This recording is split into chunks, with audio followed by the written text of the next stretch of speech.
Welcome to wishful ಅಡುಗೆ ಮನೆ. ನೋಡಿ, ಇವತ್ತು ಹೀರೆಕಾಯಿಂದ ಒಂದು ಸೂಪರ್ ಆಗಿರೋ ರೆಸಿಪಿನ ಮಾಡೋಣ. ಸೂಪರ್ ಅಂದರೆ ಸೂಪರ್ ಅಂತಲೇ ಹೇಳ್ಬೋದು.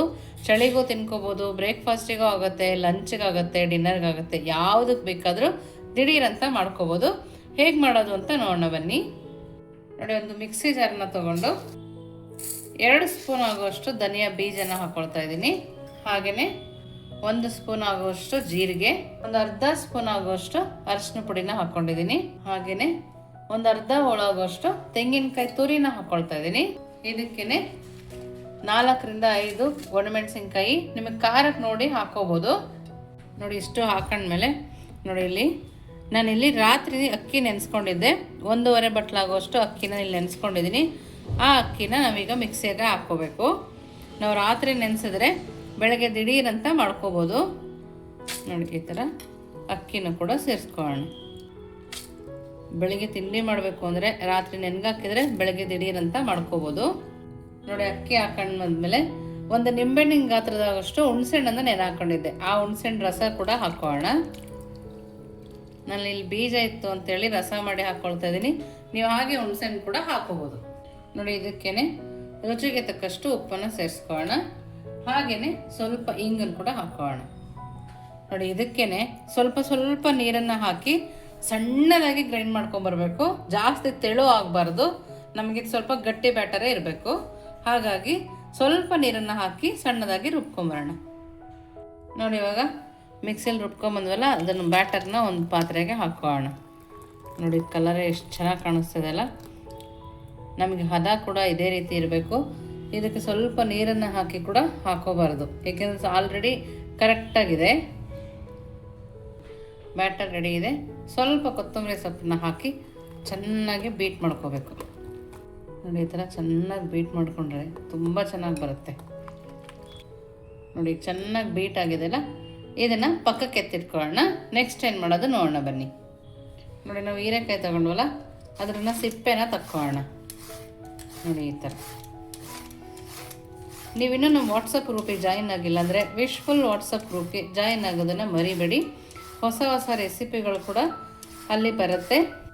ನಿಮಗೆ ಯಾವ್ದಾದ್ರು ರೆಸಿಪಿ ಬೇಕಂದ್ರೂ ಕೂಡ ಕಮೆಂಟ್ ಮೂಲಕ ತಿಳಿಸ್ಬೋದು. ಇಷ್ಟು ಸಿಪ್ಪೆ ತಕ್ಕೊಂಡ್ರೆ ಸಾಕಾಗತ್ತೆ. ನಾನು ಎಲ್ಲದ್ರದ್ದು ಸಿಪ್ಪೆ ತಕ್ಕೊಂಡು ಬರ್ತೀನಿ.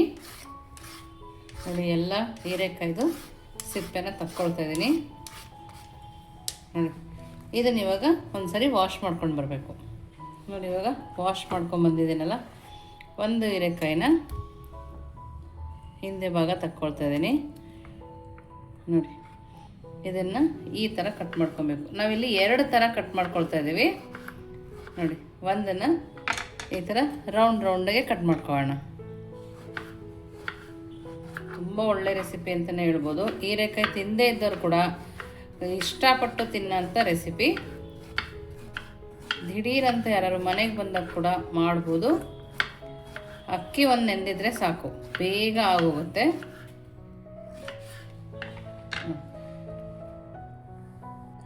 ನೋಡಿ, ರೌಂಡಾಗಿ ಕಟ್ ಮಾಡ್ಕೊಂಡಿರೋದನ್ನ ಒಂದು ಪ್ಲೇಟಿಗೆ ಹಾಕ್ಕೊಳ್ತಾ ಇದ್ದೀನಿ.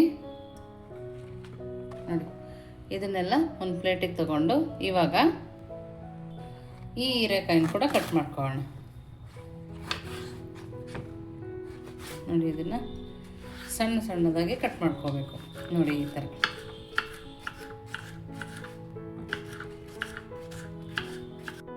ನೋಡಿ, ಈ ಥರ ಕಟ್ ಮಾಡ್ಕೊಂಡಿದ್ದೀವಲ್ಲ ಹೀರೆಕಾಯಿ, ಇದನ್ನು ಒಂದು ಪಾತ್ರೆಗೆ ಹಾಕೋಣ.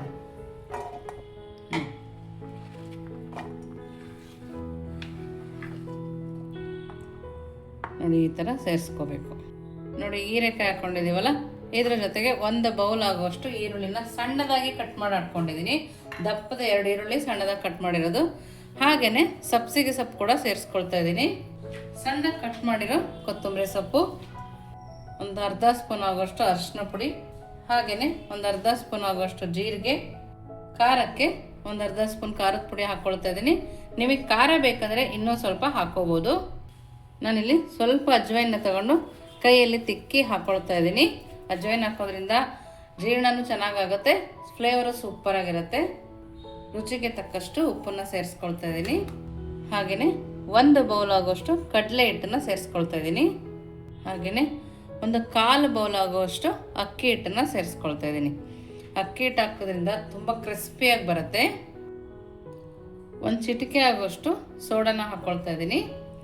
ಸ್ವಲ್ಪ ನಿಂಬೆಹಣ್ಣು ಕೂಡ ಹಿಂಡ್ಕೊಳ್ತಿದ್ದೀನಿ ನೋಡಿ. ಈ ಥರ ಮಾಡೋದ್ರಿಂದ ಮೇಲೆ ಕ್ರಂಚಿಯಾಗಿ ಒಳಗಡೆ ಸಾಫ್ಟಾಗಿ ಸೂಪರಾಗಿ ಬರುತ್ತೆ.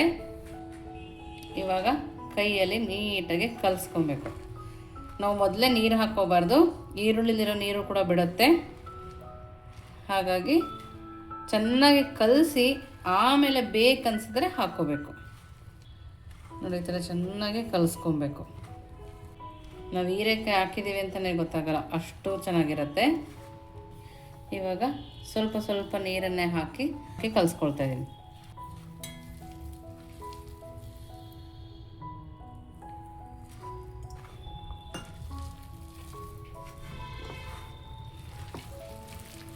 ನೋಡಿ ಈ ಥರ ಚೆನ್ನಾಗಿ ಬೀಟ್ ಮಾಡ್ತಾ ಕಲಿಸ್ಕೊಬೇಕು. ನಿಮಗೆ ಕಡಲೆ ಹಿಟ್ಟು ಬೇಕಾದರೆ ಇನ್ನು ಸ್ವಲ್ಪ ಕಡಲೆ ಹಿಟ್ಟು ಹಾಕಿ ಕೂಡ ಕಲಿಸ್ಕೊಬೋದು. ಈ ಥರ ಕಲಿಸೋದ್ರಿಂದ ಮೇಲೆಲ್ಲೇ ಇರಂತೂ ಸೂಪರ್ ಕ್ರಿಸ್ಪಿಯಾಗಿ ಬರುತ್ತೆ. ನೀವು ಇಮ್ಯಾಜಿನ್ ಮಾಡಲ್ಲ, ಅಷ್ಟು ಚೆನ್ನಾಗಿ ಬರುತ್ತೆ. ಒಂದೇ ಹೀರೆಕಾಯಲ್ಲಿ 2 ಥರ ರೆಸಿಪಿನ ಮಾಡಿ ಬಂದವರು ಕೂಡ ಖುಷಿ ಆಗ್ತಾರೆ ನೋಡಿ. ಇವಾಗ ಈ ಹದದಲ್ಲಿದ್ದರೆ ಬ್ಯಾಟರ್ ರೆಡಿ ಇದೆ.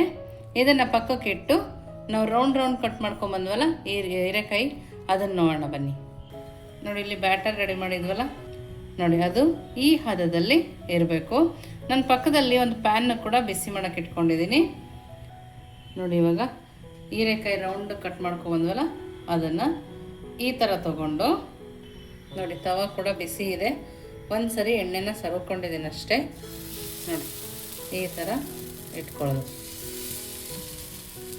ಇದನ್ನು ನಾವು ಯಾವ ಶೇಪಿಗೆ ಬೇಕಾದರೂ ಮಾಡ್ಕೋಬೋದು. ನಿಧಾನಕ್ಕೆ ಈ ಥರ ಇಟ್ಕೊಂಡು ಹೋದರೆ ಸೂಪರಾಗಿ ಇನ್ಸ್ಟೆಂಟಾಗಿ ಬರುತ್ತೆ ನೋಡಿ. ನಾವು ಹೀರೆಕಾಯಿ ಸಾಂಬಾರು ಮಾಡಿರ್ತೀವಿ, ಗೊಜ್ಜು ಮಾಡಿರ್ತೀವಿ, ಕೆಲವೊಂದು ಸರಿ ಅವು ಇಷ್ಟ ಆಗೋದಿಲ್ಲ.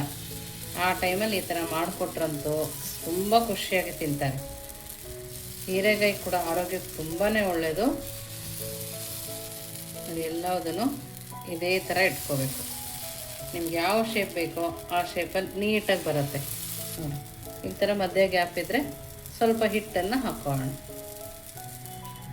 ನೋಡಿ. ಮೀಡಿಯಮ್ ಫ್ಲೇಮಲ್ಲಿ ಇಟ್ಕೊಂಡು ಲಿಡ್ಡನ್ನು ಕ್ಲೋಸ್ ಮಾಡ್ಕೊಳ್ತಾ ಇದ್ದೀನಿ. ಒಂದು 3 ನಿಮಿಷ ಬೆಂದರೆ ಸಾಕಾಗತ್ತೆ ನೋಡಿ. ಇವಾಗ 3 ನಿಮಿಷ ಆಗಿದೆ. ಒಂದು ಸೈಡ್ ಬೆಂದ ಮೇಲೆ ಒಂದು ಸ್ವಲ್ಪ ಎಣ್ಣೆನ ಹಾಕೋಣ. ಎಣ್ಣೆ ಹಾಕ್ಕೊಂಡು ಇವಾಗ ಈ ಸೈಡು ಬೇಯಿಸ್ಕೋಬೇಕು. ನೋಡ್ತಾ ಇದ್ದಾರಲ್ಲ ಎಷ್ಟು ಚೆನ್ನಾಗಿದೆ ಅಂತೇಳಿ. ಎರಡೂ ಸೈಡು ಬೆಂದರೆ ಸೂಪರ್ ಅಂದರೆ ಸೂಪರಾಗಿರುತ್ತೆ ನೋಡಿ. ಎರಡೂ ಸೈಡು ನೀಟಾಗಿ ಬೆಂದಿದೆ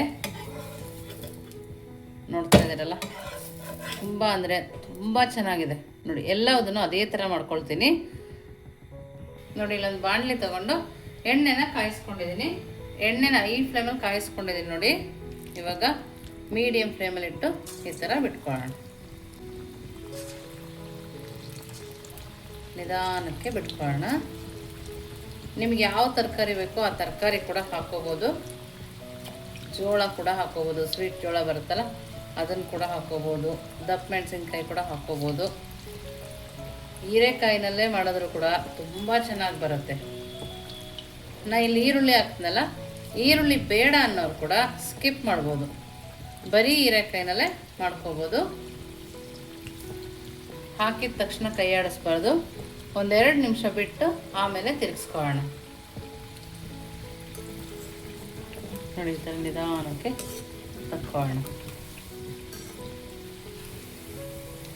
ನೋಡ್ತಾ ಇದ್ದಾರಲ್ಲ ಎಷ್ಟು ಚೆನ್ನಾಗಿ ಕಾಣಿಸ್ತಾ ಇದೆ ಅಂತೇಳಿ. ಈ ಥರ ಎರಡೂ ಸೈಡು ಬೇಯಿಸ್ಕೋಬೇಕು ನೋಡಿ. ಇವಾಗ ಈ ಕಲರ್ ಬರ್ತಾ ಇದೆಯಲ್ಲ, ಈ ಕಲರ್ ಬಂದರೆ ಒಳಗೂ ಬೆಂದಿದೆ ಹೊರಗಡೆನೂ ಬೆಂದಿದೆ ಅಂತೇಳಿ ನೋಡಿ. ಇವಾಗ ತಕ್ಕೊಳ್ಳೋಣ. ನಮ್ದು ಹೀರೆಕಾಯಿ ದೋಸೆ ಕೂಡ ರೆಡಿ ಇದೆ, ಹೀರೆಕಾಯಿ ಬೋಂಡ ಕೂಡ ರೆಡಿ ಇದೆ. ಎರಡೂ ಒಂದೇ ಸರಿ ಮಾಡ್ಕೊಬೋದು. ಬೇರೆ ತರಕಾರಿ ಇಲ್ಲಪ್ಪ ಅಂತ ತಲೆ ಕೆಡಿಸ್ಕೊಳ್ಳೋ ಅವಶ್ಯಕತೆನೇ ಇಲ್ಲ. ಯಾರು ಬಂದಾಗ ಪಟ್ ಅಂತ ಒಂದೇ ತರಕಾರಿನಲ್ಲಿ 2 ಥರ ರೆಸಿಪಿನ ಮಾಡ್ಕೋಬೋದು ನೋಡಿ. ಬಿಸಿ ಬಿಸಿ ಹೀರೆಕಾಯಿ ದೋಸೆ ಸೂಪರ್ ಆಗಿದೆ ಅಲ್ಲ. ನೋಡಿ ಎಲ್ಲ ದೋಸೆ ಕೂಡ ಸೂಪರಾಗಿ ಬಂದಿದೆ. ಇದಕ್ಕೆ ನೀವು ತುಪ್ಪ ಬೇಕಾದರೂ ಹಾಕೊಂಡು ತಿನ್ಬೋದು, ಹಾಗೆ ಕೂಡ ತಿನ್ಬೋದು. ನೋಡಿ ತೋರಿಸ್ತೀನಿ ಎಷ್ಟು ಚೆನ್ನಾಗಿದೆ ಅಂಥೇಳಿ. ನೋಡಿ ಹೀರೆಕಾಯಿ ಸಾಫ್ಟಾಗಿ ಸಕ್ಕತ್ತಾಗಿದೆ. ಸೂಪರ್ ಅಂದರೆ ಸೂಪರ್ ಅಂತಲೇ ಹೇಳ್ಬೇಕು, ಅಷ್ಟು ಚೆನ್ನಾಗಿದೆ. ನೋಡಿ ಹಾಗೆಯೇ ಇದ್ರ ಜೊತೆಗೆ ಬಜ್ಜಿ ಕೂಡ ರೆಡಿ ಇದೆ. ನೋಡಿ ಸೂಪರ್ ಬಜ್ಜಿ, ತುಂಬ ಕ್ರಿಸ್ಪಿಯಾಗಿದೆ, ನೋಡ್ತಿರ್ಬೋದು. ನೋಡಿ ಸೌಂಡ್ ಎಷ್ಟು ಚೆನ್ನಾಗಿ ಬರ್ತಾಯಿದೆ. ಹೀರೆಕಾಯಿ ನೋಡಿ ಒಳಗಡೆ ಸಕ್ಕತ್ತಾಗಿ ಬೆಂದಿದೆ, ಮೇಲೆ ಲೇಯರ್ ಕ್ರಿಸ್ಪಿ ಇದೆ, ಒಳಗಡೆ ಸ್ವಲ್ಪ ಸಾಫ್ಟ್ ಥರ ಅನಿಸ್ತದೆ. ತುಂಬ ಅಂದರೆ ತುಂಬ ಗರಿಗರಿಯಾಗಿ ಮಳೆ ಬರ್ತಾ ಇರುವಾಗ ತಿಂತಾ ಇದ್ರಂತೂ ಇನ್ನೂ ಬೇಕು ಅಂತ ಕೇಳ್ತಾರೆ ಮನೆಯವರೆಲ್ಲ, ಅಷ್ಟು ಚೆನ್ನಾಗಿದೆ. ಸೂಪರಾಗಿದೆ. ನೀವು ಖಂಡಿತವಾಗ್ಲೂ ಒಂದ್ಸರಿ ಟ್ರೈ ಮಾಡಬೇಕು, ಅಷ್ಟು ಚೆನ್ನಾಗಿದೆ. ನೀವು ಒಂದ್ಸರಿ 2 ರೆಸಿಪಿನ ಮನೇಲಿ ಮಾಡಿ ನೋಡಿ, ಹೇಗೆ ಬಂತು ಅಂತ ವಿಶ್ಫುಲ್ ಅಡುಗೆ ಮನೆಗೆ ಕಮೆಂಟ್ ಮೂಲಕ ತಿಳಿಸೋದನ್ನು ಮರಿಬೇಡಿ. ನೀವಿನ್ನೂ ನಮ್ಮ ಚಾನಲ್ ಲೈಕ್ ಮಾಡಿಲ್ಲ ಅಂದರೆ ಲೈಕ್ ಮಾಡಿ, ಶೇರ್ ಮಾಡಿ, ಸಬ್ಸ್ಕ್ರೈಬ್ ಮಾಡಿ. ವಿಶ್ಫುಲ್ ಅಡುಗೆ ಮನೆಗೆ ಥ್ಯಾಂಕ್ ಯು.